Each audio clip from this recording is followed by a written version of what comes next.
Chers amis, bonjour. Je ne commence pas par Kamto aujourd'hui, rassurez-vous, je parle par autre chose d'abord. Vous savez, il est incontestable que le fondement même d'un service efficace repose en partie ou en grande partie sur la capacité à se faire confiance et à faire confiance aux autres.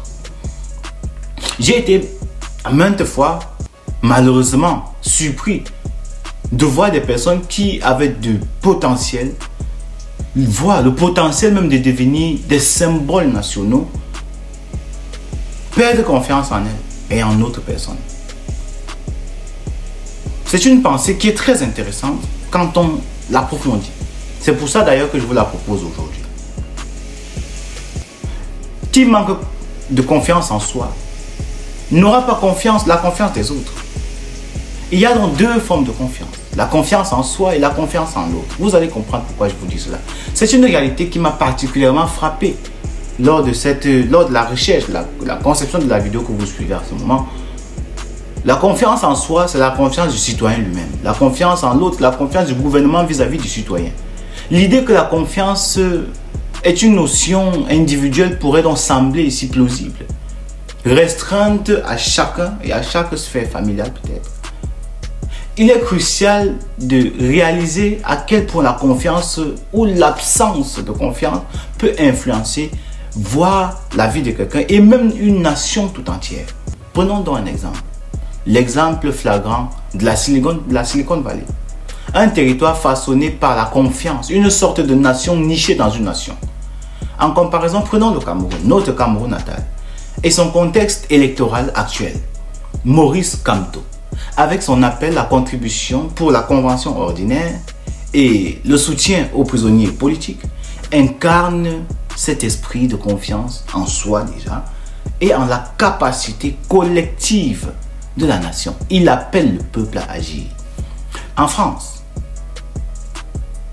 tout comme le Cameroun, exprime souvent des doutes quant à sa propre confiance, que ce soit envers elle-même ou envers autrui. Regardons de plus près le cas d'un autre pays, la Suisse. C'est un pays qui mise sur le principe de subsidiarité, confiant ici la résolution des problèmes à l'échelle la plus petite. Cette approche diffère radicalement de celle de la France et rappelle la nécessité pour le Cameroun d'intégrer pleinement la confiance en soi et en la capacité de ses propres citoyens à contribuer eux-mêmes à leur propre pays. La France et le Cameroun partagent souvent un doute profond quant à leur confiance en eux-mêmes et en autrui. Cependant, plongeons plus encore en profondeur dans les événements qui ont marqué les deux nations pour mieux comprendre l'origine de ces doutes. Les crises post-électorales au Cameroun en 2018 et la crise anglophone ont contribué à éroder la confiance des citoyens envers leurs dirigeants, le Cameroun, et envers le système politique lui-même. Les tensions croissantes, les conflits internes, les débats sociopolitiques ont créé une atmosphère de méfiance et d'incertitude. Le peuple n'a plus confiance, laissant de nombreux Camerounais se sentir désenchantés quant à leur capacité à influencer positivement l'avenir de leur propre pays.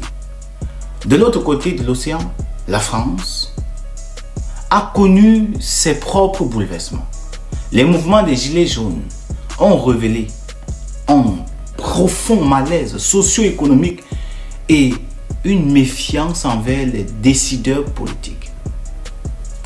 Cette crise a suivi de près la montée de la droite politique qui a engendré des débats intenses autour des valeurs et des directions du pays. Ces bouleversements ont alimenté eux-mêmes le scepticisme généralisé envers les institutions, d'une part, avec des citoyens remettant en question la capacité du gouvernement français à résoudre leurs préoccupations et à promouvoir leur bien-être.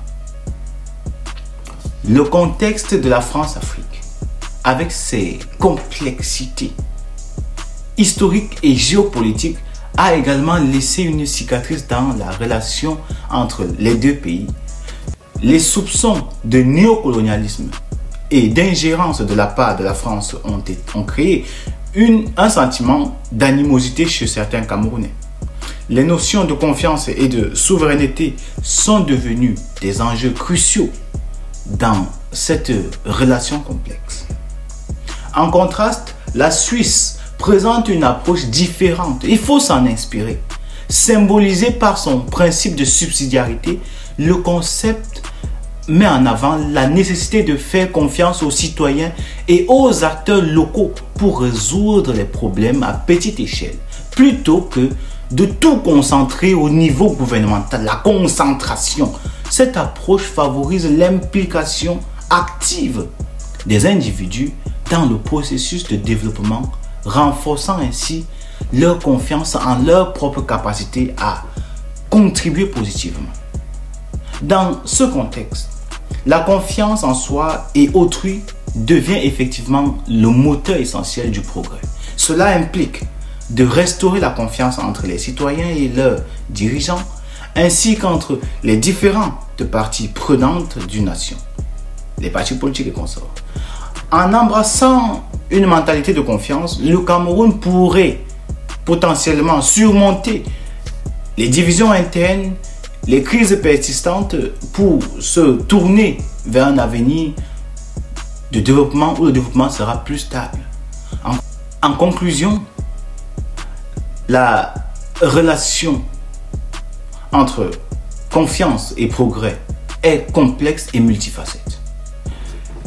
Les expériences en France, au Cameroun et en Suisse montrent que la confiance en soi et en autrui est essentielle pour promouvoir le bien-être individuel d'une part et collectif d'autre part. Le processus de cultiver la confiance exige des réformes structurelles, une communication ouverte et une relation profonde sur les défis avec l'opportunité qui se présente. À travers cette transformation, le Cameroun pourrait envisager un avenir où la confiance devient le socle sur lequel construisent les fondations solides d'une nation prospère, les enfants de cette même nation. Nous sommes arrivés ici à la fin de cette vidéo. Merci d'avoir suivi et surtout n'hésite pas à nous proposer quelques idées en commentaire. Très bonne journée à toi.